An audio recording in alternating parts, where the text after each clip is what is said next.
үзэгчтэй Тэнгэр панел эхэлж байна. За өнөөдөр бид хэлэлцүүлгийнхээ сэдвээр улс төрийн намын тухай хуулийн хэрэгжилт сэдвийг хөндөж ярилцахар боллоо. За студид иргэний оролцооны нэгдэл намын төлөөлөгчдийн танхимын дарга Ноён Батболд, сонгуулийн ерөнхий хорооны улс төрийн намын санхүүжилт тэнэлтийн газрын дарга Булгамаа нар оролцож байна. Та бүхэнд өдрийн мэнд хүргэе. Тэгэхээр улс төрийн намын тухай хуулийн шинжилсэн найруулгын төсөлд бол 18 жилийн дараа салхи оруулж шинжил хийгдлээ. Ер нь бол одоо Бямцогт даргаар ахлуулсан, дараа нь одоо улсын хурал дээр одоо ерөнхийлөгчөөс өргөн барьсан гэд хэд хэдэн одоо ажлын хэсэг явсан ч гэсэн энийг батлагдаж амжихгүй байсараад одоо 2023 оны 7 сард улсын хурлаас баталж 24 оны 1 сарын 1-ээс одоо хууль хэрэгжиж эхэллээ. Тэгэхээр улс төрийн намын шинжилсэн найруулгын төслийг бол одоо улс төрийн намуудыг илүү одоо хариуцлагын тогтолцоог сайжруулах, улс төрийн намуудыг илүү бодлогын институт болоход одоо чиглэсэн заалтуудыг хууль тусгасан гэж одоо хууль боловсруулагч нар үзэж байгаа дүгнсэн. Тэгэхээр та хоёрын хувьд одоо энэ асуултны энэ шинжилсэн найруулгын төсөл энэ шинэ хэрэгжүүлсэн хуулийн ач холбогдлын талаас яриагаа эхлэв. Танаас эхлэх үү? За өдрийн мэнд хүргэе. Иргэдийн оролцооны нэгдэл намын төлөөлөгчдийн танхимын дарга Батболд байна. За тэгэхээр Монгол Улсын үндсэн хуульд оруулсан 19 оны 11-р сарын 14-ний нэмэлтийн өөрчлөлтөөр за 19-ийн штрик нэгдүгээр зүйлийг бол нэмэлтээр оруулсан байна. Энд бол за улс төрийн намыг байгуулах талаар заалтыг оруулж өгснөөрөө тухайн улс төрийн намын тухай хууль одоо дангаараа одоо батлагдах их усүр үндэслэл нь энэ болж өгсөн. За тэгэхээр ерөөсөө үндсэн хуулийн тунхаглал болон хүний эрхийн заалтуудад бол энэ төрийн үйл хэрэгт иргэд одоо шууд болон төлөөллийн байгууллагаараа дамжиж оролцсон. За мөн нийгмийн бол өөрсдийн эрх ашигыг хамгаалахын тулд одоо эвлэлдэн нэгдэх ёстой гэсэн энэ хүний эрхийн одоо 2 дугаар бүлгийн заалтууд, 9 арга заасан заалтууд хэдийгээр тусгагдсан байсан ч хэрэгжих одоо нөгөө чиглэл одоо заалтууд байхгүй байсан учраас энэ 19-р зүйлийн нэг стрикийг нэмж өгсөн гэж ойлгож байгаа. Тэгэхээр одоо улс төрийн намын тухай хууль 2023-ын 7 сарын 7-нд батлагдаад за энэ хэрэгжилтийн хугацаа нь 2025 оны 12 сарын 31-ээр дагч мөрдөх журмын тухай хуулиараа хуулийн хугацаанд дуусгар болж байгаа. Энэ нь бол улс төрийн намыг хариуцуулах одоо ор улсын дээд шүүхэд бүртгэлтэй намуудыг одоо хин те одоо яах ёстой намын гэж жигдрүүлж одоо бүртгэлжүүлэх за дүрмийн хамгийн гол нь намын өөрийнх нь дүрмийг энэ үндсэн хуулийн тунхаглал буюу улс төрийн намын тухай хуулийн үзэл баримтлал үндэслэлд одоо нийцүүлэх гэсэн зорилготой байгаагаараа бас улс төрийн асар ач холбогдолтой юм хууль болсон. Тэгэхээр шинжилсэн найруулгын төсөлд улс төрийн намуудын одоо хариуцлагын тогтолцоог чангадахтай энэ санхүүжилттэй холбоотой тайлан мэдээлэл энэ заалтууд бол нэлээд тодорхой тусгаж өгсөн. Тэгэхээр хуулийн ач холбогдлын талаар дүгнж хэлвэл сонгуулийн ерөнхий хорооны зүгээс. За өдрийн мэнд хүргэе. За өмнөх одоо улс төрийн намын тухай хуульд бол энэ санхүүжилтийн асуудал байсан нөгөө байсан асуудал. Намуудыг санхүүжилт авдаг байсан суудлынхаа тоогоор, саналынхаа тоогоор. Гэхдээ энэ санхүүжилтээ хаана тайлгнах уу, хаана гаргах уу гэдэг нь бол ингээд бүрхэг байсан. Ерөөсөө ингээд буцааж тайлгнадаг тогтолцоо байгаагүй. Тэгэхээр энэ хуулийн шинжилсэн найруулгын онцлогоор юу вэ? Тэгэхээр сонгуулийн ерөнхий хороонд хоёр одоо төрлийн чиг үүрэг бүхий одоо салбарлсан юм чиг үүрэг ирсэн. Энэ нь болохоор мэдээлэл арга зүгээр хангах, нийтэд ил болгох, төрийн санхүүжилтийг тооцож олгох, санхүүжилтэнд хяналт тавих. За энэ хоёр чиг үүргийн хүрээнд улс төрийн намууд маань одоогоор улсын дээд шүүхэд одоо бүртгэлтэй байсан байгаа 37 намаас маань одоо ингээд санхүүгийн тайлангаа ирүүлэх, санхүүжилт босгод авсан намуудын санхүүжилт авах, одоо үйл ажиллагааныхаа товч тайлан ирүүлэх гэдэг ийм одоо намууд үйл ажиллагаагаа одоо тэгш юм одоо өмнө нь бол одоо сонгуулийн өмнө л гарч ирдэг байсан бол одоо яг одоо 4 жилдээ циклийнхаа сонгуулийн жил бусад мөн одоо улс төрийн нам болгож болгон төлөвшөх институтуудынхаа энэ үүргэдэг гүйцэтгэр юм томоохон чиг үүрэг бүхий заалтууд орж ирсэн. За энэ санхүүжилттэй холбоотой гэдэг нь болохоор одоо их хурлын сонгуулийн сонгуулаар 1% босгод авсан намууд төрөөс санхүүжилт авдаг болсон. За санхүүжилт нь болохоор яг энэ хууль заасны дагуу тодорхой одоо томьёотой 4 жилд нэг удаа олгох одоо жил тутам болгох гэж хоёр санхүүжилтээс бүрдэж авч байгаа. За ингээд 24 оны их хурлын ээлжид сонгуулийн дараа бол 7 намын эвсэл санхүүжилт авахар одоо шаардлага хангасан. Тэгээд 7 намын эвсэл маань мөн одоо санхүүгийнхаа хяналтыг даваад энэ 7 намын эсэл маань бол 25 онд санхүүжилтээ авсан. За энэ санхүүгийн хяналтыг бол хэрэгжүүлэх чиглэл зөвхөн одоо сонгуулийн ерөнхий ороо энийг хяндаггүй. Энэ одоо 3 төрлийн санхүүгийн хяналтыг хэрэгжүүлж энэ төрийн мөнгөн одоо санхүүжилтийг авдаг. Нэгдүгээрх нь болохоор хараа тус аудитаар санхүүгийн тайлангийг хянуулах. За хоёрдугаарт нь болохоор сонгуулийн ерөнхий ороо өөрсдөө одоо хянах. Гуравт нь болохоор үндэсний аудитын газарт одоо санхүүгийн тайланг бас хянуулах. За үүний дараа ер нь нийтэд мэдээлэл гэдэг чинь бас л олон нийтийн хяналтыг оруулж ирсэн дөрвөн хяналтын тогтолцоож бас энэ хуулиар бий болсон гэсэн. Энэ чухал ажил. 2025 оны 2 дугаар үйлрэлд одоо сонгогчдын 1% босгот авсан намуудад одоо нийт 6.9 тэрбум төгрөгийн одоо санхүүжилтийг бол төрөөс олгосон. Энэ дээр нэг мэдээлэл байсан энэ сонгогчдын 1% босгыг давсан хэрнээ тайланд мэдээлэл өгч чадаагүй нэг үнэн ба зөв нам болон Монголын уламжлалын нэгдсэн намын эвсэл нөгөө санхүүжилтээ авч чадаагүй асуудал байгаад байна. Энэ одоо зөрчлөө арилгасан тохиолдолд нөхөд санхүүжилтээ авах юм уу? Эсвэл огт энэ хуулийн хугацаанд аудитаар тайлангаа батлуулж чадаагүй учраас одоо энэ болцлоос хасагдчих юм уу энэ? За энэ 1% босгод авсан энэ 7 намын эвслээс одоо санхүүжилтийн дээд хэмжээг нь өгч болох дээд хэмжээг тооцоолоход 2024 оны 9 сард сонгуулийн ерөнхий ороноос зарласнаар 7.5 тэрбум төгрөг байсан. За үүнийг яг ингээд он дамжуулаад дараагийн жилд нь олгохдоо энэ 7.5 тэрбум төгрөгийг сонгуулийн ерөнхий орон зөвөр өгдөггүй. Сая 3 төрлийн хяналтыг хэллээ. За энэ 3 төрлийн хяналтаас гадна тухайн намын орлоготой уялдуулж өгдөг. Төрийн санхүүжилт авах одоо болцол хангасан намууд маань энэ одоо олж байгаа орлого нь хуулинд бол 5 төрлийн орлогыг одоо нам олж олно гэж заасан байгаа. Энэ 5 төрлийн орлогоос гишүүдийн татвар, иргэний болон хуулийн этгээдийн татварууд нь хандууд нь нийлээд энэ төрийн санхүүжилтээс 2 дахин их байж болохгүй гэж заасан байгаа. Ийм учраас энэ орлоготойгоо уялдуулахаар Монголын уламжлалын нэгдсэн нам болон үнэн ба зөв нам маань нөгөө орлого олоогүй гэж тайлгнсан учраас тухайн жилд санхүүжилт аваагүй гэсэн үг. За энэ дараагийнхаа жилд энэ бол одоо зөрчлөө арилгаад дараагийн жил нь одоо нөхөж авна гэсэн ойлголт байхгүй. Зөвхөн дараагийнхаа жилдээ орлого олсон бол ахаад тэр дараагийн жилдээ санхүүжилт авах эрх нь үүссэн явж байгаа учраас авах боломжтой гэсэн үг. Энэ намууд нөгөө төрөөс олгох санхүүжилт нь бас нэг 2 төрөл байгаа. Иргэд сонгогчд бас энэ дээр бас төөрөөд байгаа шүү. Нэг жилд нэг олгох санхүүжилт байгаа, жил болгон олгох юм 2 төрөлтэй байгаа тийм. Тэрийг бас нэг та тайлбарлаад өгвөл. Ээлжид сонгуулийн дараагийн жил бол нөгөө 2 төрлийн санхүүжилт гэдээ би түрүү дурдсан. Жил болгон авах санхүүжилт гэдэг нь жил болгон намууд авахдаа санал болон суудлын тоогоор авч байгаа. Энэ нь бол 4 жил тутамдаа олгоно гэсэн үг. За жил болго олгоно гэсэн үг. 4 жил тутам нэг удаа авна гэдэг нь намууд сонгуульд нэр дэвшүүлэхдээ хөгжлийн бэрхшээлтэй иргэд дэвшүүлсэн болон одоо хүүсийн квотаас илүү эмэгтэй нэр дэвшигчийг дэвшүүлсэн бол тэр тоогоороо хөдөлмөрийн хөлсний доод хэмжээг 25 дахин нэмэгдүүлсэнтэй тэнцэх хэмжээний санхүүжилтийг 4 жилд нэг удаа авч байгаа. За энийгээ бол яг ээлжид сонгуулийн дараагийн жил авч байгаа учраас сая 25 ондоо энэ намууд маань яг тэр хэмжээгээр санхүүжилт авцсан. За 26 оны санхүүжилтэн дээр бол энэ мөнгө одоо 4 жилд нэг удаа болох учраас байхгүй зөвхөн жил болгоно л авна гэсэн үг.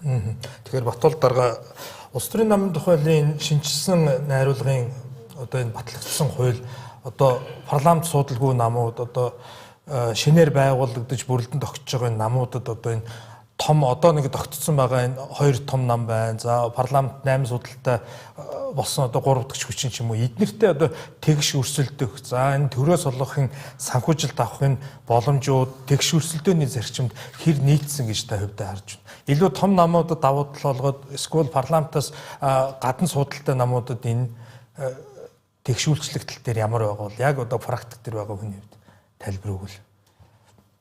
За энэ улс төрийн намын тухай хууль батлагдаж гарснараа энэ намуудад энэ жижиг намууд гэж яриад байгаа тийм болон одоо уугуун улс төрийн хүчнүүдийн хооронд энэ ялгаа байна уу үйлчлэлийн хүрээ гэж асууж байгаа шиг байна. Тэгэхээр энд бол байхгүй харин ч одоо улс төрийн намыг одоо анхлан байгуулах, за намын дүрмээ баталж, за зохион байгуулалтын хэлбэрээ тодорхойлох, за намын гишүүдэд элсүүлэх, чөлөөлөх одоо сахилгын шийтгэл оногдуулах ч гэдэг юм. За дээр намын санхүүжилттэй холбоотой гэдэг бүх нөгөө байгууллага буюу одоо институт буюу намыг одоо ингээд өсөж одоо бүрдээд цаашдаа ингээд хөгжөөд явах боломжийг бол энэ хуулиар бол тодорхой болгож өгсөн. Өмнөх улс төрийн намын тухай хууль бол энэ боломжгүй байсан. Хэтэрхий бүрхэг.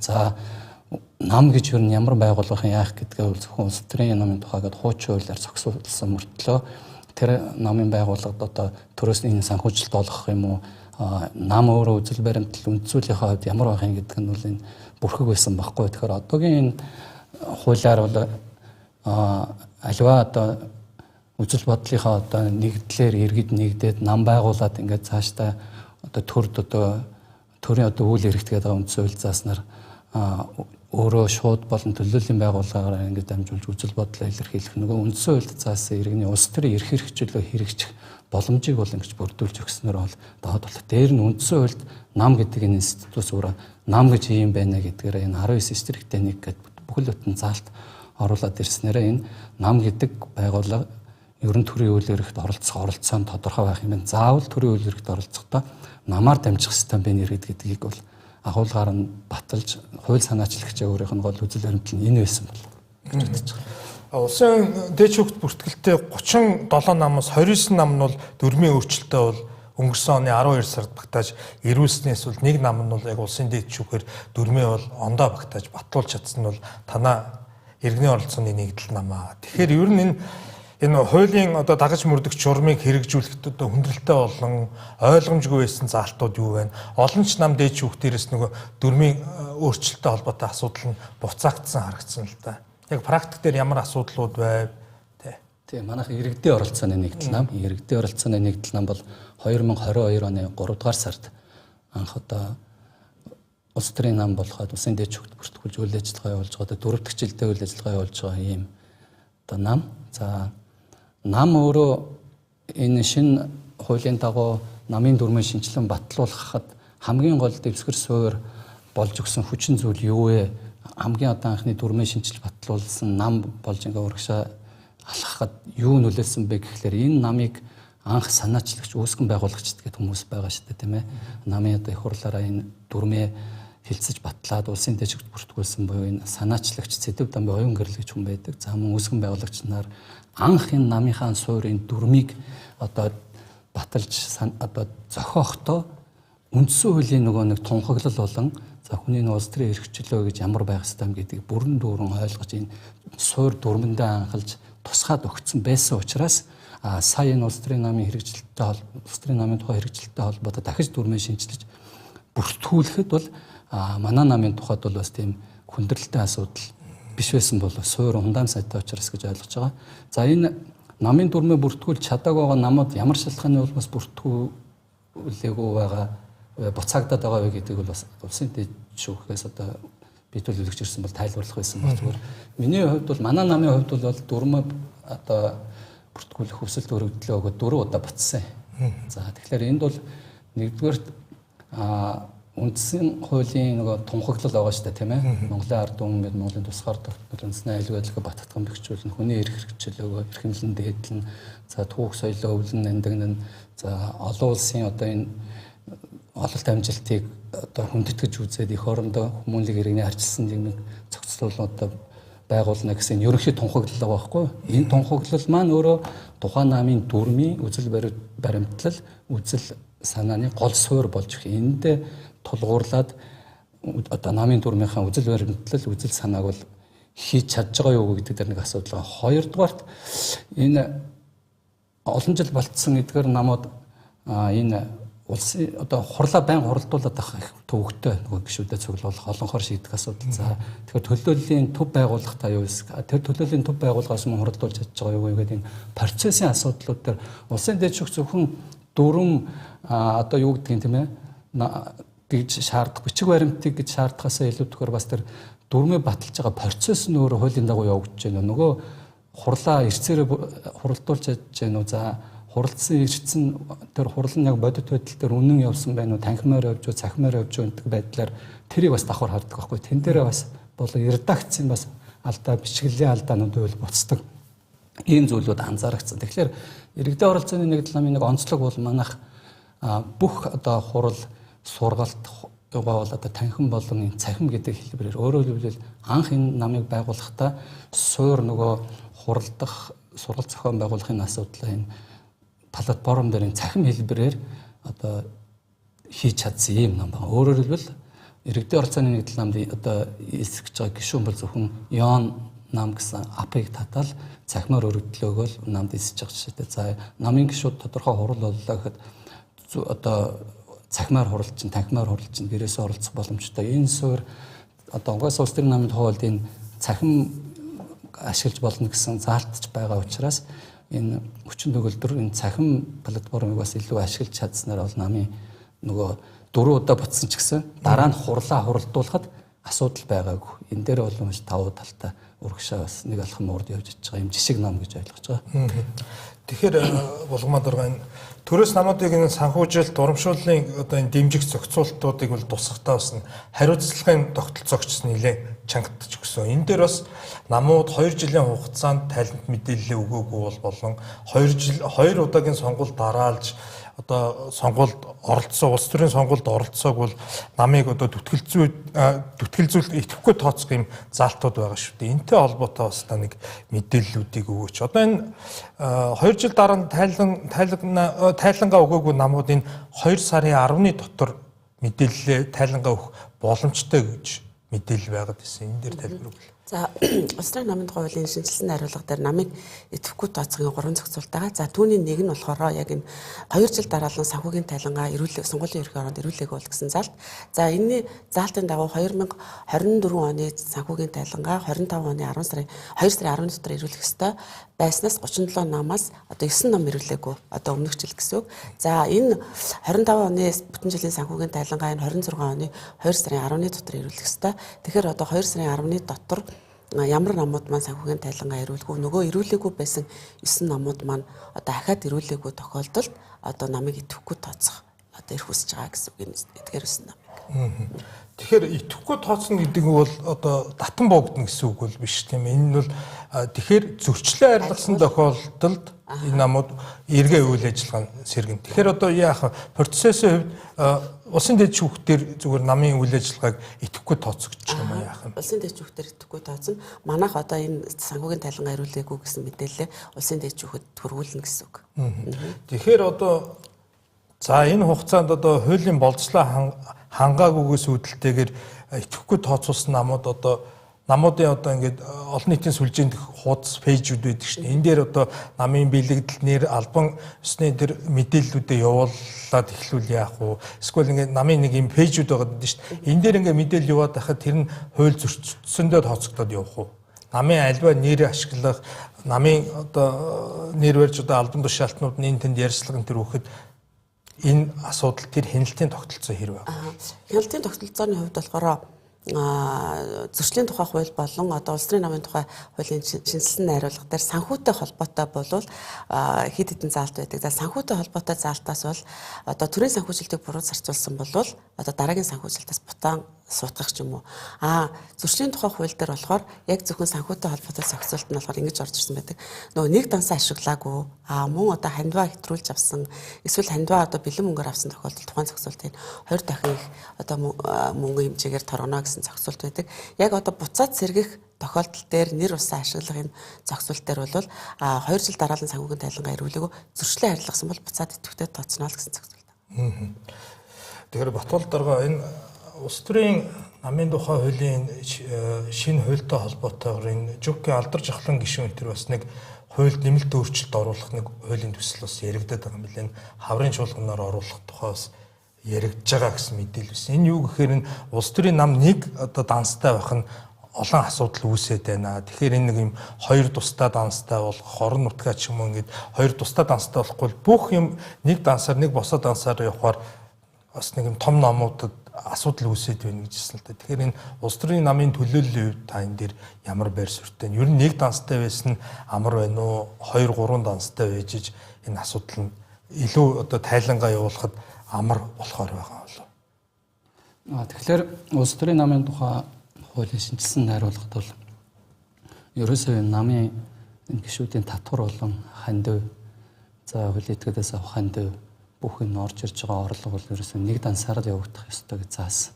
Тэгэхээр тэр яагаад энэ дээр асуудал үүсэж байгаа гэдэг нь бол тухайн тэр том намын ямар асуудал тулгарсныг бол мэдэхгүй байна. Зүгээр ер нь бол энэ нэг дансаараа явах нь бол хуулийн хувьд бол зүйтэй гэж миний хувьд үзэж байна. Тэр нь өөрөө одоо тайлан хянах тийм ээ орлого зарлагыг одоо харахад бол нэг дансаараа байх нь бол илүү амар хэлбэр байх ёстой. хоёр дахь асуудал нь болохоор намын энэ орлого хандивын дээр асуудлыг олон дансаар нэг хоёроос дээш дансаар аваад ирэхээр нөгөө данс хоорондын шилжүүлэг болон за хандив за татварыг одоо авахд хориглох одоо субъектуудтай бас байдаг. Тэгэхээр энэ янз бүрийн хууль бус байдлаар одоо мөнгөн их усвар орж ирэхээс нь урьдчилсан сэргийлсэн байдлаар зөвхөн нэг данстай байна гэж хуульчилж өгсөн болов уу гэж бодож байна. Энэ нь бол ер нь зөв зүйтэй заалтаа л гэж үзье. Таны хувьд яг энэ асуудал дээр ямар байр суурьтай вэ? Үнэхээр парламент судалгүй намууд бол одоо нэг данстай байхад нь асуудалгүй гэж байна. Том намуудын хувьд бол энэ дээр ингээд хүндрэл үүсээд байна, асуудал байна гэж. Та яг энэ асуудлыг хариуцж ажилдаг хүний хувьд энэ хуулийн одоо гол зорилго нь өөрөө бас энэ намыг төлөвшүүлэх, дотоод ардчлалыг бэхжүүлэх те намыг бодлогын институт болгох гэдэг нь одоо дэмжлэг үзүүлэх зорилготой энэ төрөөс санхүүжилт өгч байгаа ийм тогтолцоонууд бол нэг данстай байх нь одоо намыг ил тод санхүүжилтийг нээлттэй байлгахын зарчимдаа бус мөн нийцэж байгаа гэж би үзэж байгаа. За хоёр дахь юм бол миний бодол бол за хоёр дахь юм бол энийг хэрэгжилтийг харахаар энэ юун дээр ингэсэн байгаа хуулийн дээр болохоор орлогын нэг данстай байна гэсэн байгаа. За орлогын нэг данстай байна гэхээр одоо амьдрал дээр болохоор намууд маань яаж аав гэхээр за харангаад байдаг ч юм уу одоо хөдөө орон нутагт байдаг намын салбар нэг чинь одоо үйл ажиллагаанд одоо савн бок ч юм уу те ингээд одоо өдөр тутмын үйл ажиллагаагаа авахд заавалжгүй нөө төв намынхаа санхүүжилтээс тэр дансанд одоо тухайн хүнд мэдэгдэжээ тэр данснаас бараг зарлага гаргасан дараа хэрэг одоо хотоос хөдөр зөөлөх гэж байгаа юм ийм нөхцөл байдал үүсээд байна. Ийм нөхцөл байдлыг яаж шийдэх вэ гэж ярилцж байгаад ерөнхийдөө бид нар энэ сая 2025 онд одоо намуудын төлөөлөлтөд манайх ч бас энийг цахим болгох энэ цахим системийн талаар нэлээд олон уулзалтыг хийсэн.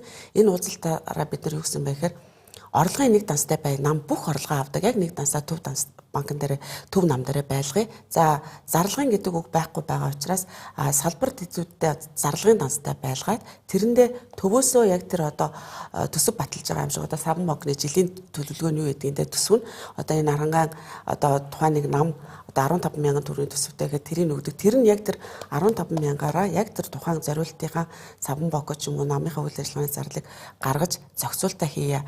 Ингэж зохицуулаад нэг үзээд хийя. Энэ бол нөгөө хууль харшлаа зөрчөөгүй байгаа болохоор гэсэн.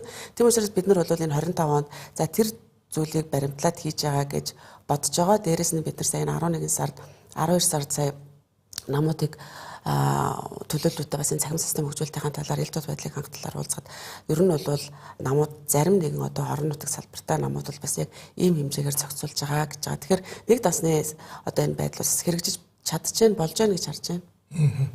Тэгэхээр иргэд сонгогчдын дунд бол гол бас нэг байдаг шүүмжил нь 3.5 сая гаруй хүн иргэнтэй улсад одоо 37-8 нам байх нь бол хэтэрхий олон нам байна. Энэ олон намууд байх шаардлагагүй гэлдэг. Энэ дунд ч одоо нэг компани нам, нэг хүний нам зөвхөн одоо цүнхэн дотор явж идэг бичиг цаастай тамхтай намууд байна гэл эднийг сөөлөх ёстой гэдэл ярьдаг.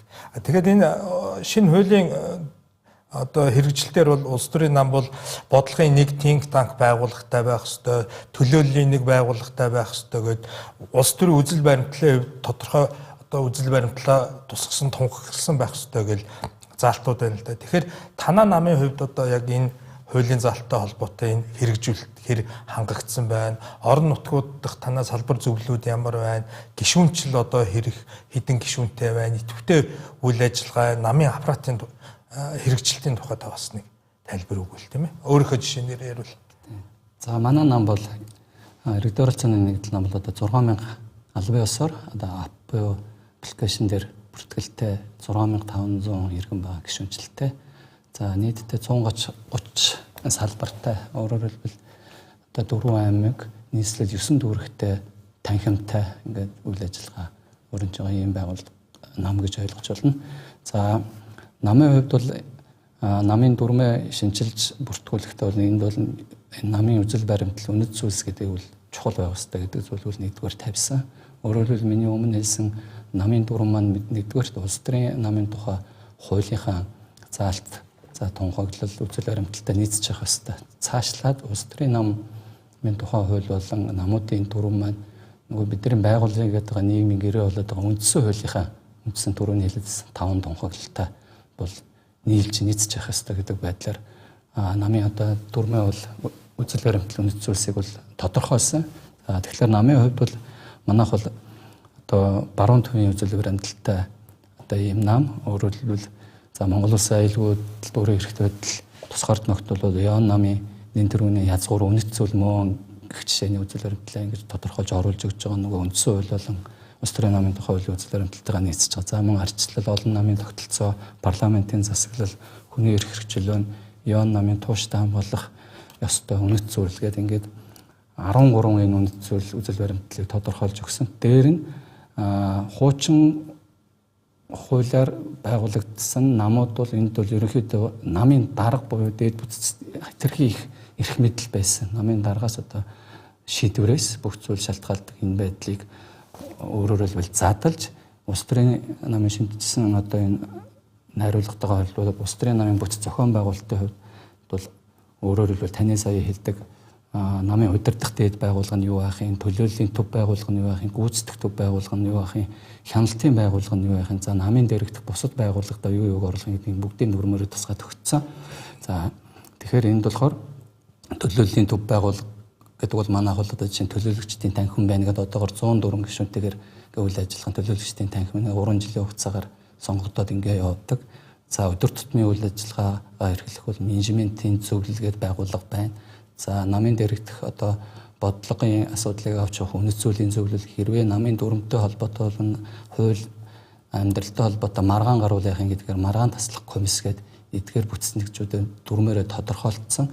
Цаашдаа одоо төлөөлөгчдийн танхимынхаа одоо хурлаар энэ оны одоо 3 дугаар сарын дүрмдээ зааснаар сүүлийн 7 хоногт энэ хүн менежментийн зөвлөл, үнэт зүйлийн зөвлөл зэрэг дотоод бүтцийн байгууллага ингээд байгуулад ингээд цаашдаа ингээд үйл ажиллагаагаа ингээд хэмээ хөрвүүлжлүүлэх юм бололцоо нь бол бүрдсэн ийм нам байгаа. Яг энэ сэдвийн хүрээнд манай телевизийн орой мэдээллийн хөтөлбөрийн мягмар гарагт бас энэ чиглэлийн мэдээллийг мэдээ хүргэсэн. Энэ дээр улсын дэд шүүх бас өнөөдөр уг нь хилцүүлэгт ирэх байсан бас хурал давхцаад бас төлөөлөл нь ирж чадсангүй. Гэхдээ дэд шүүхээс өгсөн тайлбарт бол энэ 2025 оны 12 сарда багтааж улс төрийн намууд дэд шүүхт нөгөө үндсэн шинжилсэн дүрмээ одоо хөргүүлэх ёстой. Хөргүүлж амжихгүй бол хариуцлага тооцох механизм тэр холбоотой асуудал бол улс төрийн намын тухай хуульд дагаж мөрдөх журандаач бас тусгаагүй юм нэг цорхоо үүсчихэд байна шүү дээ. Энэ дээр та өөр одоо ямар тийм одоо энэ хуулийг дагаж мөрдөх юм уу намууд одоо энэ тайланд болцолт хугацаанд одоо мэдээллүүдээ хөргүүлээгүй бол үүсэж байгаа асуудалтай холбоотой ямар заалтууд байна? Тэрийг бас нэг тайлбарлаж өгвөл. За яг үүнтэй холбоотой заалтыг бол улсын дэд шүүхээс илүү бас тайлбарлал зүгээр байна. Манайх сонгуулийн ерхий оролцоогоор ерөнхийдөө бүртгэл талаас биш яг улсын дэд шүүхтэр дөрвөн бүртгэлтэй намуудын үйл ажиллагаа санхүүжилт мэдээлэл чиг үүргийн хувьд хангах чиг үүрэгтэй учраас бид нэр одоо яг улс төрийн намын тухай хуулийн дээр заасан залтынхаа хүрээнд л бас яг саяны тайлбарыг өгөх болчиход байна. Өөрөө чийл заа тайлбар. Одоо тэгэхэд энэ дээр чинь 2 сарын 10-нд багтааж одоо тайлангаа өгөөгүй 8 намаас гадна нэмж одоо бусад энэ улс төрийн судалтай намууд ч нэмж тайлангаа өгөх үлээ. Энэ өгөн тийм 37. Одоо энэ 2025 оны тухайд энэ 2026 оны одоогийн 2 сарын 10 дотор ирүүлэх санхүүгийн тайлан чинь 2025 оны тайлан. 2025 оны гэдэг чинь дөрмийн өөрчлөлт нь ороогүй байсан үеих гэсэн үг байхгүй. Тэгэхээр одоо энэ 37 намаас ахаа санхүүгийн тайлангаа бидэд хүлээж авахд одоо өмнөх жил бол яг нөгөө 9 нам ирүүлээгүй байсан. Одоо дөрмөөч өгөөд дээш өгдөж одоо дөрмийн өөрчлөлтөж бүртгүүлгээд манад ч өгсөн байх юм бол нөгөө нэг жил л одоо зөрчлийн арилгаад дараагийнхаа шат руу нөтөхгүй тасах дараагийн шатад орохгүй гэсэн үг манад ирүүлчихвэл. Дөрмийн өөрчлөлт бол угаасаа дээш өгөхдөр асуудал нь шийдэгдэх учраас.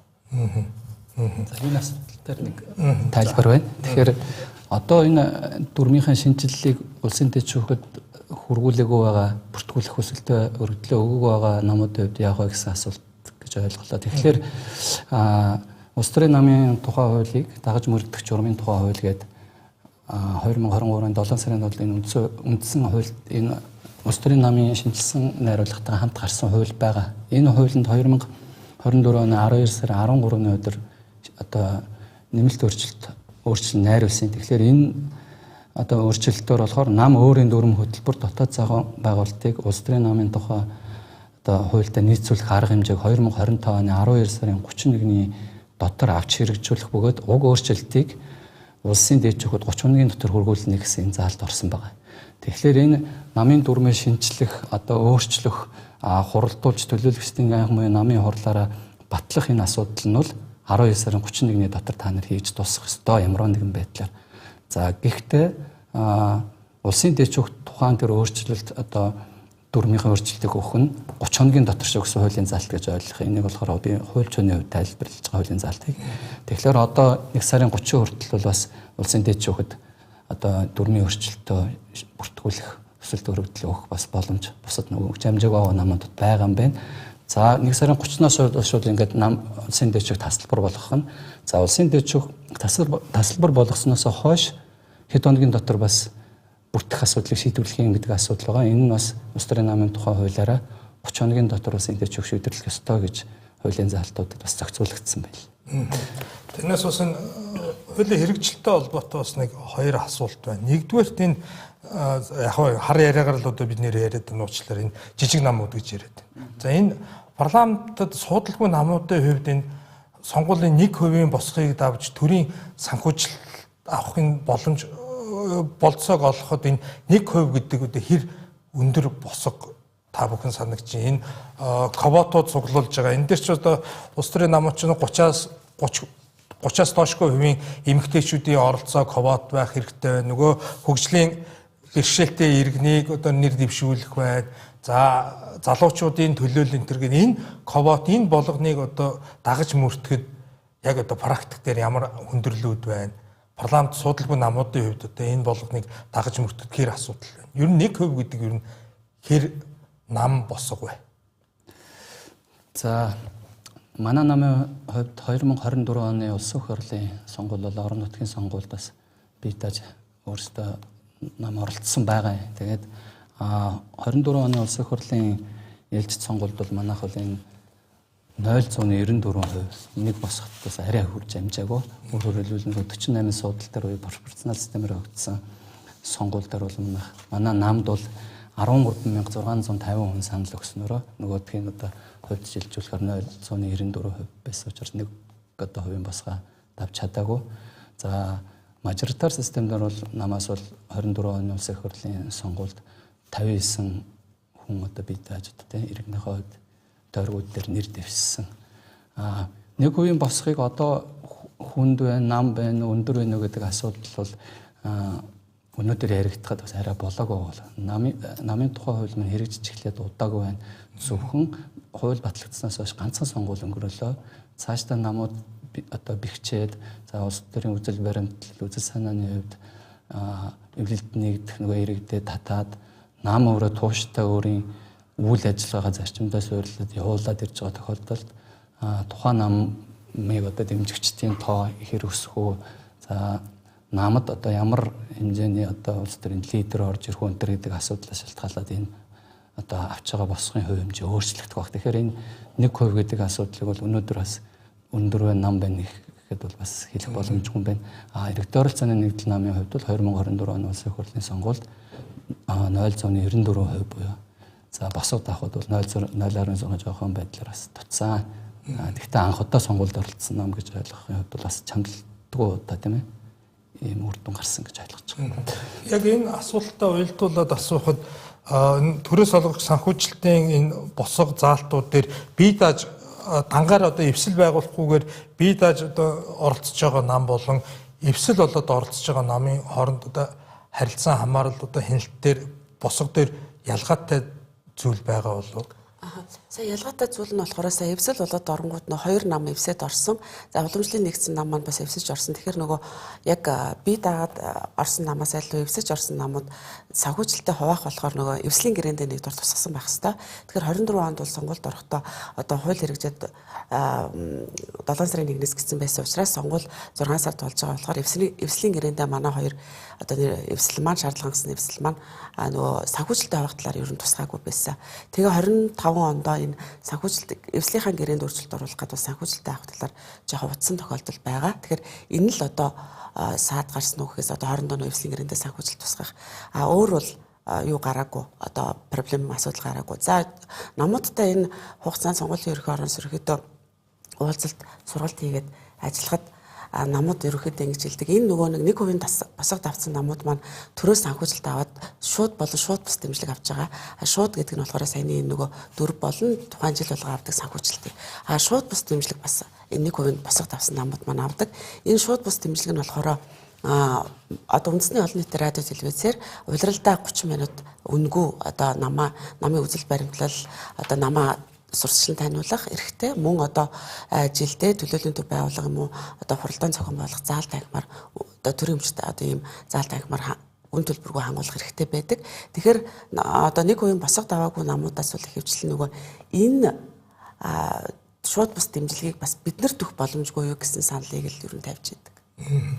Тэгэхээр бас энэ 4 жилд нэг удаа олох санхүүжилтээр бол тодорхой нөгөө тэрхүү санхүүжилтийг юунд зарцуулах нь бол тодорхой тусгаад өгсөн тийм ээ. Одоо 20% нь одоо хөгжлийн бэрхшээлтэй иргэдийн улс төрийн оролцоог хангах, за эмэгтэйчүүдийн улс төрийн оролцоог хангах, залуучуудын одоо улс төрийн боловсролыг дээшлүүлэхэд 30%-ийн тэдэн хувийг гээд заасан байдаг. Гэтэл яг энэ намууд маань өөрсдөө яг энэ чиглэлийн одоо энэ ковотод хааруулж одоо тэр санхүүжилт одоо тэр сургалт судалгаа явуул чадаж байна уу гэдгийг яаж хянах механизм нь яг яаж явах юм бэ? Яг үнэхээр яг тэр зүйлд зорилтын дагуу төрөөс олгосон санхүүжилтээ зарцуулсан уу гэдэг дээр ямар хяналттай вэ? Сая өнгөрсөн жилийн 2 дугаар улиралд санхүүжилтүүд олгогдсон шүү дээ. Энэ дээр тэр тайланг нь яаж хянах боломжтой вэ? Зүгээр л тайлан явуулчих юм уу? Эсвэл тэр чинь яг тэр чиглэлийн үйл ажиллагаа явуулсан нь яаж хянах? За энэ ерөөхдөө энэ төрөөс авч байгаа дэмжлэгийг болохоор намууд санхүүгийнхын тайлангаас гадна үйл ажиллагааны товч тайлан гэж гаргаж байгаа. За үйл ажиллагааны товч тайлан гэдэг нь болохоор одоо үндэсний аудитын газраас саналын аваа сонгуулийн ерөнхиөр баталсан үйл ажиллагааны товч тайлан гаргах загвар одоо юм журам байгаа. За энэ журмынхаа дагуу үйл ажиллагааны товч тайлан гаргахдаа энэ одоо нөгөө 50% санхүүжилт гэсэн үг одоо 15 20% санхүүжилтийг яаж зарцуулахыг одоо хуулийн тусгаалan заагаад өгсөн байгаа. За үүнийхээ дагуу зарцуулсан уу гэдэг нь үйл ажиллагааны товч тайлан дээр энэ хуралдаанаа хийсэн юм уу те энэ ямар одоо зорилттой бүлгүүдэд хийсэн тэрийгээ юугаар нотлохын одоо хурал нь хизээ болсон ингээд нотлох баримтуудтай байх хэвээр. Энэ талаараа одоо нам тусгаалan нотлох баримтуудтай үйл ажиллагааны тайлан дээр дурдсан байх хэвээр гэж заасан байгаа. Тийм учраас бид нар одоо яг энэ 25 онд санхүүжилтээ яг авсан санхүүжилтээ яаж зарцуулсан бэ гэдгийг 2 сарын 10-нд тайлангийн хүлээж аваад яг энэ одоо журамд эцэж зарцуулж юугүй юу гэдэг нь одоогоор л яг ил болно гэсэн үг. За сонгуулийн ерөнхий ороо мэдээж энэ хуулийн хэрэгжилтийг хангах энэ хууль журмууд эдэр анх удаа шинэ хэрэгжүүлж байгаа. Бид нар одоо ингээ олон улсын энэ журмыг гаргахтаа мэдээж олон улсын туршлага бас энэ төрийн бас байгууллага, иргэний нийгмийн байгууллагуудын саналыг авчин журмуудыг 3 удаа хэлэлцүүлэх зохион байгуулж бас бид нар энийг хийсэн. Гэхдээ энийг хэрэглээний явцад бол ингээд засал сайжруулахад бол ерөөсөө болохгүй юм байхгүй. Бид нар бас за үйл ажиллагааны товч тайланг бас одоо шаардлагатай сайн хэмжээнд гаргуулахын тулд бид нар бас энэ хүснэгтийг нэмэх юм байна, энэ маягтыг нэмэх юм байна гэдээ бид нар 25 оныхаа сүүлийн уулзалтан дээр намуудтайгаа уулзахад хүртэл бид нар ярьж байсан. Анх удаа бид нар энийг батлахтаа бол нэг зүйл баримталсан нь юу гэхээр намуудыг ингээд одоо төрийн одоо байгууллага анх удаа ингээд цуглуулаад та нар бид нар тийм тайлан гаргаж өгнө. За төрөөс санхүүжилт аваагүй ч байсан тайлангаа өгнө. Тайлангаа энэ сангийн хаамны ийм баланс програм чиглэл мөн одоо сонгуулийн ерөнхий ороод ирүүлнэ. Цаасаар ирүүлнэ. Хандвийнхаа тайлан улирал болгон гаргаж өгөн сонгуулийн ерөнхий ороос гаргасан ийм одоо жижиг ийм програмд хандвийнхаа мэдээллийг хүн тус бүрээр шивнэ энэ төргээд намуудад нэлээ ийм санхүүгийн ачааллууд иржсэн учраас бид нар үйл ажиллагааны товч тайлангийн нэг баахан юм гинт бөмбөгдөл одоо ингээд шахчихаасаа илүүтэйгээр баг багаар айжм ингэж тасгаж аваад орвол тэгээд намуудтайч танилцуулаад бид нар үйл ажиллагааны товч тайлан маань ер нь энэ жилийн тухайтад жоохон юм товчхондоо байгаа. Эрхчлээс бид нар бүр ингээ илүү дэлгэрэнгүй болно. За энийг дэлгэрэнгүй болгох үүднээс одоо сонгуулийн ерөнхий ороо ямар ажлуудыг авч хэрэгжүүлсэн бэ гэхээр нээлттэй засгийн түншлэлээс бол 2024 онд энэ улс төрийн намын санхүүжилтийг ил тод болгох юм сорилт зарласан. Энд одоо 2 сард болсон энэ Филиппинд болсон уулзалтанд Монгол улс анх удаа одоо сонгуулийн ерөнхий ороо нэгдэж орсон. За үүнийхээ дараагийн ажил болох энэ сая авилгын эсрэг нэгдсэн үндэсний байгууллагын конвенцийн оролцогч талуудын 11-р баг хурал гэдэг Катар улсынтой хаагдт болсон. Энд одоо Монгол улсаас одоо Монгол улс төдийгүй 2-3 улсын одоо санаачилсан улс төрийн нам сонгуульд нэр дэвшигчд болон сонгуулийн кампанит ажлын санхүүжилтийг ил тод байдлыг нэмэгдүүлэх нь авилгаас одоо урьдчилан сэргийлэх юм а гэсэн юм тогтоолыг санаачлагч улсуудын нэг болоод одоо тухайн хуралд очсон 192 оны орон дэмжээд энэ тогтоол батлагдсан. За энэ тогтоолын батлагдсан энэ хэрэгжилтийг хангах хүрээнд бид нэр одоо цахим болгоё. Одоо энэ санхүүжилтийг сонгуулийн ерхий ороо одоо тухайн нэг цаасаар аваад одоогийн бидний энэ нийтэд ил тод мэдээлж байгаа хэлбэр маань болохоор зөвхөн ингээд PDF файл хэлбэрээр ингээд PDF хэлбэрээр оруулсан зургийн дараа л энэ чинь судлаач болон одоо иргэний нийгмийн байгууллагууд хүн өөрөө үзэхэд төдийлөн мэдээлэл авах байдал бол хомс юм а гэж үзээд бид нар энийг одоо хараад бас хөндлөнгийн аудит хүртэл хяналтаа хийхдээ тэр системд хийдэг. Тэгээ сонгуулийн ерхий ороо хийхдээ бас хийдэг. Ингээд олон нийт харахтаа тэндээс бас юм зөвхөн ингээд тоо хараад одоо нэг дээр нэгийг нэмсэн байна. Энэ одоо хоёр л болсон юм байна гэж харахаасаа илүү ойлгомжтой төрслөл бүхий хэлбэрээр гаргая.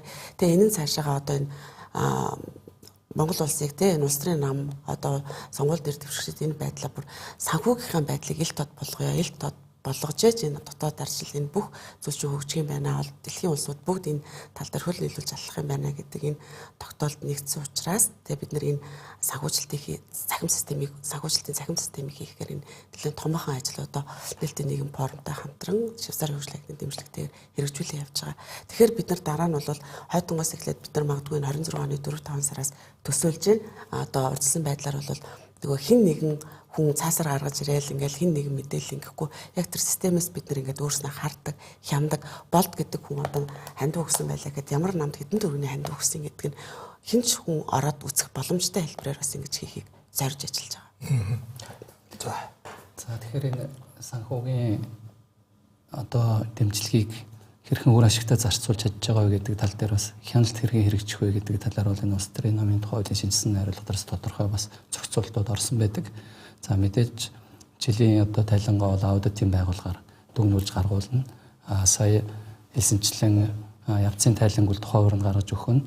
За тэр одоо зохион байгуулсан сургалт бодлого зорилт бүлэг тийм ээ тусгайлсан хэрэгцээт бүлгүүдэд ямар үйл ажиллагаа хэрэгжүүлсэн гэдгээ зөвхөн санхүүгийн цаас тайлангаар биш бичиг дүрслэлийн хэлбэр танхимаар оролцсон юм уу, цахимаар оролцсон юм уу, за хийн оролцсон, за тухайн оролцсон уралдаан сургалтаас ямар шийдвэр гаргасан гэдгийг бас давхар нотолж өгнө. Заасаар дээр нь улс төрийн намын тухай ойлдорсон нэг шинэ залт бол энэ нам өөрөө дотоод аудиторыг ажилуулахаар болсон. Намын одоо байгууллагын дэрэгдээ өөрөөр хэлбэл энэ намын төлөөллийн төв байгууллага буюу төлөөлөгчдийн танхимаас намын гишүүн биш бүр хөндлөнгийн аудиторыг томилж ажилуулах юм хуулийн залт орсон байгаа. За манай намын дүрмд ч гэсэн энэ залт тусгагдсан. Одоо ингэ хэрэгжиж эхэлж байгаа учраас одоо хүн ялгаагүй хөндлөнгийн аудиторыг одоо томилж ажилуулахын ажил хийгдэж явна. Энэ нь өөрөө одоо аудитын тухай хуулиараа тухайн аудитор бол хинээс ч хараад ус хөндлөнгийн байна гэсэн өөрөө мэрэгжлийн ёс зүйн одоо ёс зүйтэй тийм ойлголттой хүн байдаг учраас гадны хүн орж ирээд одоо тэр намын дотоод тэр тайлан санхүүгийн үйл ажиллагаан дээр хяналтаа тавина гэдэг чинь өдөр тутмын хяналт тавих хэрэгтэй хүн байхгүй томилогдсон хүн. Тэгэхээр энэ хүн ингээ ажиллаад эхлэнэхээр намын дотоод энэ санхүү илүү дэлгэрэнгүй бас үнэн зөв явцын хяналттай байх болов гэсэн юм таамаглалтай.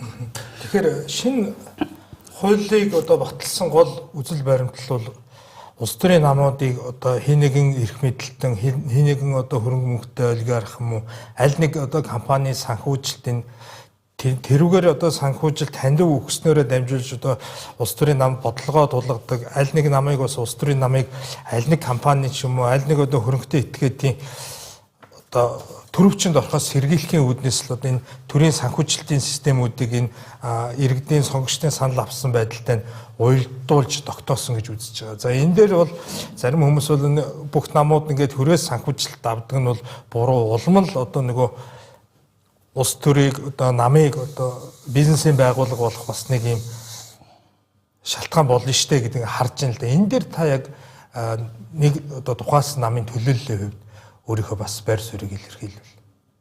Одоо төрийн санхүүжилт авснараа одоо энэ шин зохицуулалтаараа тэр нөгөө аль нэгэн компани, аль нэгэн хөрөнгөтэй этгээдийн харагт бус байдлаас ангижирч чадах юм бол. За энэ улс төрийн намын санхүүжилт буюу улс төрийн намын орлогын их усүр гэсэн ийм заалт хуулинд тусгагдсан байгаа. За тэгэхээр улс төрийн намын тухай хуулийн 26 дугаар зөвлөлт заасны тухай намын өөрийнх нь орлого гэж яг юу байх юм бэ гэдгийг тодорхой зааж өгсөн.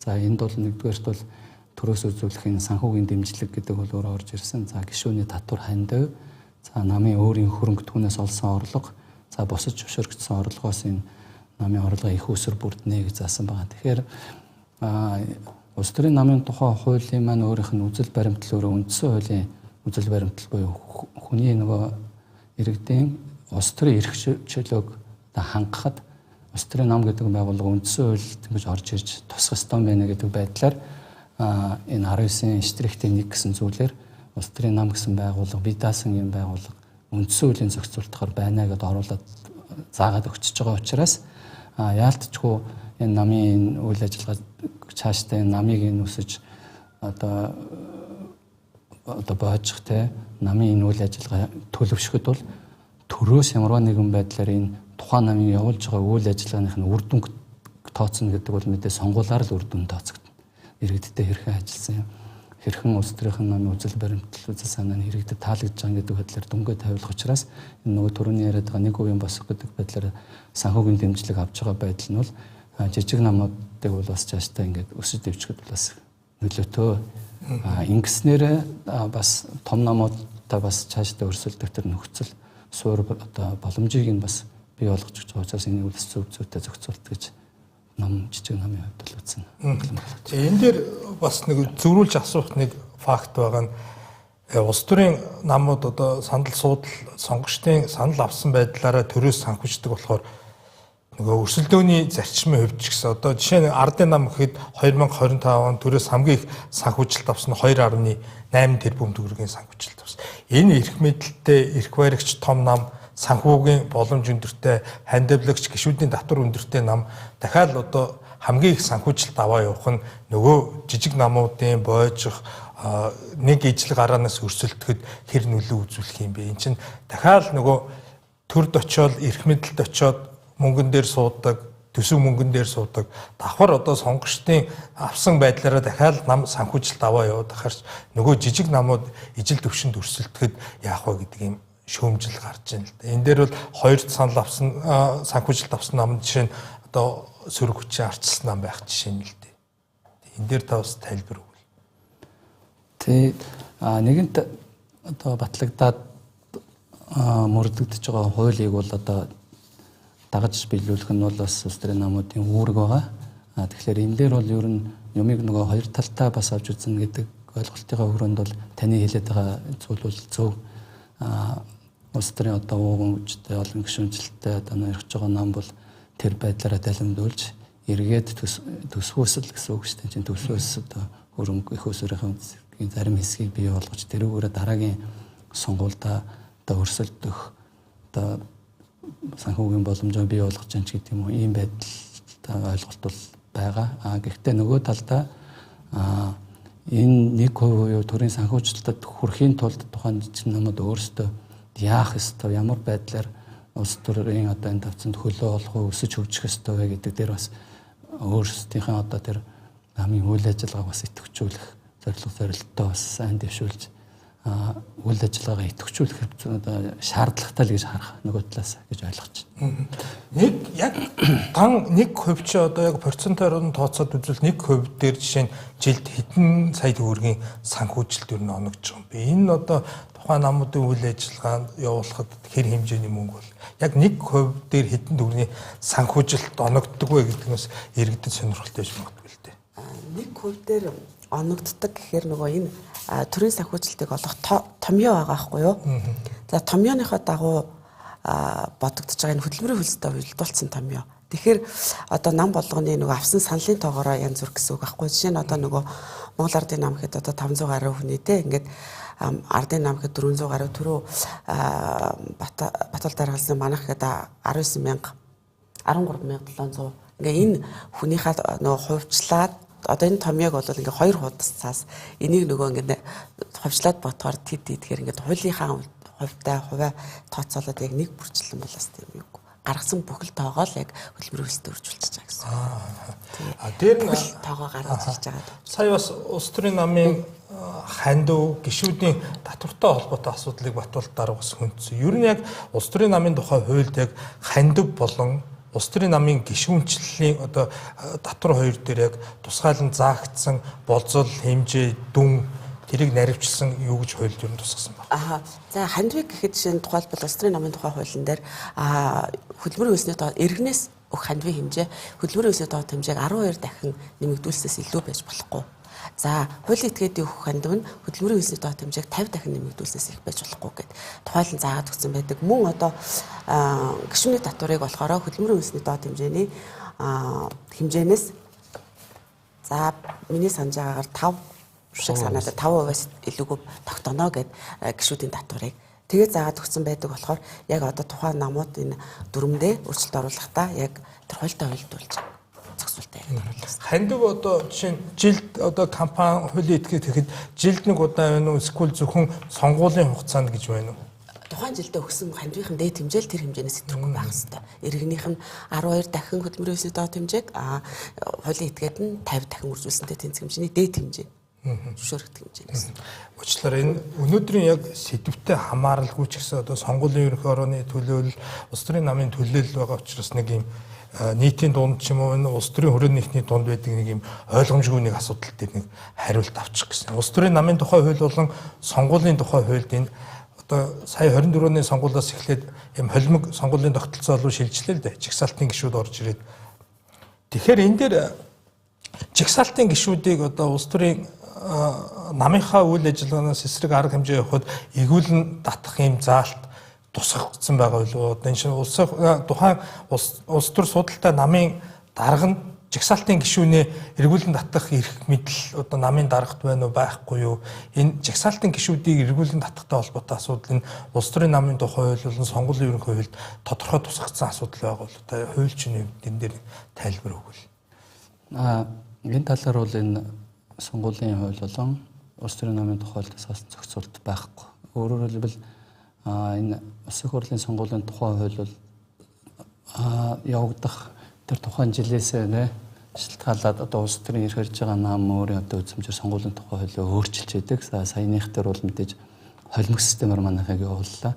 Тэгэхээр холимог системээр гарч ирсэн улсын хурлын гишүүнч бай одоо хувь бие даашны дэвшээд гарч ирсэн гишүүнч бай. Энэ нь өөрөө нөгөө иргэдийн төлөөлөл ард түмний хэлч гэдэг үндсүүлийн заалтаас албаны төлөөлөл улсын хурлын гишүүн гэдэг утгаараа болчихж байгаа учраас энэ хүний нөгөө дархан эрх ям гэдгээр 4 жилдээ бол энэ үнэтэй бас одоо юу гэнтэй намын даргын хувьд намын зүгээс эргүүлэн татах юм уу гэсэн асуудлууд байж болохгүй. Ягаад гэвэл энэ ч өөрөө бас ардаа тодорхой ард түмний нөгөө төлөөллийг дагуулж явж байгаа хүн учраас хуулийн зохицуултыг болчихж байгаа юм. Тийм.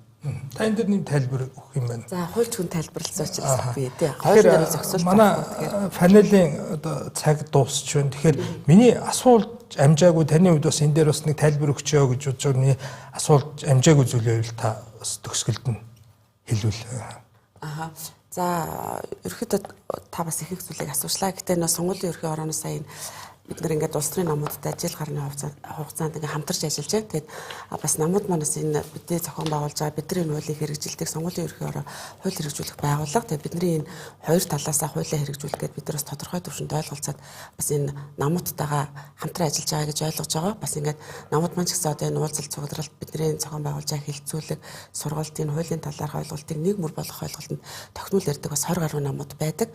За энэ намуудын ер нь ингээд уулзалт сургалтанд ирээд хэлж байгаа үгүүд бол бас бид нар ингээд энэ улс төрийн намын тухай хуулийн шинжилсэн найруулга нь биднийг ингээд нэг харилцах байгууллагатай болгож өгөөд энэ байгууллагаасаа бид нар мэдээлэл аваад за ер нь бол бид нар бас цаашаагаа ингэх хэрэгтэй маань яг хуулийн энэ зохицуулт нь ингэсэн байх шүү гэд ойлголцлын бас арай өөр төвшөнд хүрч байгаа учраас энэ бол бас улс төрийн намын тухай хуулинд орсоос шинжилсэн найруулгын гол томоохон өөрчлөлт байна шүү гэдгийг бол бас ирж байгаа намууд бол тогтмол хэлдэг. Тэгэхээр энэ бол одоо бид нар нэг зөвхөн харж яг энэ хуулийн хэрэгжилтийг аль аль талаас өөрснийхөө хэрэгжүүлэх үүрэг эрхийн хүрээнд хуулиа хэрэгжүүлээд ингээд хамтран бас энэ ажиллах ийм төслүүд байгаа гэсэн. Өнөөдрийн ярьсан сэдвийн хүрээнд танд бас нэмж тодруулж хариулах зүйл байвал танд бас боломжуулгая. Тэгээ Монгол улс өөрөө 90 оноос хойш тийм арчилсан нийгмийн тогтолцоог сонгож үндсэн хуулиа одоо тунхаглаж за нийгмийн гэрээгээр цаашдаа явах ёстой. За тэгэхээр Монголд бол энэ арчилсан тогтолцоо, олон намын тогтолцоо байх нь бол ач холбогдолтой. Тийм учраас энэ улс төрийн намын тухай хуулийн шинжилсэн найруулгынхаа энэ хуулийн хугацаанд бас багтаад бусад намууд манаас дүрмийнхаа шинжилтийг бүртгүүлээд за аль болох олуулаа бас энэ улс төрийн давцанд иргэдийнхээ үзэл бодлыг илэрхийлээд төрийн үйл хэрэгт одоо иргэд чинь шууд буюу төлөөллийн байгууллагаараа дамжуулж оролцох ёстой гэдгийг нэг одоо оролцох хэлбэр маань өөрөө нам гэдэг байгууллага болоод үндсэн хуулинд суугаад өгсөн учраас би энэ аль болох олон нам дүрмийн шинжилгээг бүртгүүлээд ороод ирээсэй гэж бодож байгаа. За тэгэхээр энэ намын хэрэгжилт одоо улс төрийн намын тухай хууль хэрэгжиж эхэлснээс өмнө бүртгүүлсэн намууд бол дахиж бүртгүүлэхгүй гэсэн дагж мөрдөгч хөрмийн тухай хуулийн заалт байгаа. Өөрөөр хэлбэл нэг бүртгүүлсэн нам бол тэгээ байж байгаа нь харин улс төрийн намын дүрмээ хурдан одоо хуулинд нийцүүлж бүртгүүлэх ажлаа одоо хурдан шийдэх тийм ээ. Энэ тал дээр бас төлөвлөгөө хийж олуулаа одоо энэ улс төрийн намын тухай хууль үндсэн хуульдаа заасан шинэ намын дүрмээрээ цаашдаа одоо өрсөлдөх тоглох улс төрийн давцанд бас өрсөлдөх энэ боломж нэгдэсэй гэж үзэж байна. Түрүү нөгөө асуултыг дутуу хэлсэн байх шүү. Нөгөө олон томьёотой гэснээс нэг саналын хувь нь 0.1 хөдөлмөрийн хөлсийн 0.5% байдیں۔ Тэгэхээр 3960 төгрөг байгаа шүү. Би түрүү нөгөө юу гэж үлээ гэж бодоод очлаарай. За байл. Хэлцүүлгийн урилгыг хүлээж авч цаг зав гарган оролцсон та бүхэнд баярлалаа. За үзэгчдээ Тэнгэр панел энэ хүрээд өндөрлж байна. Өнөөдөр бид улс төрийн намын тухай хуулийн хэрэгжил сэдвийн хүрээнд ярилцлаа.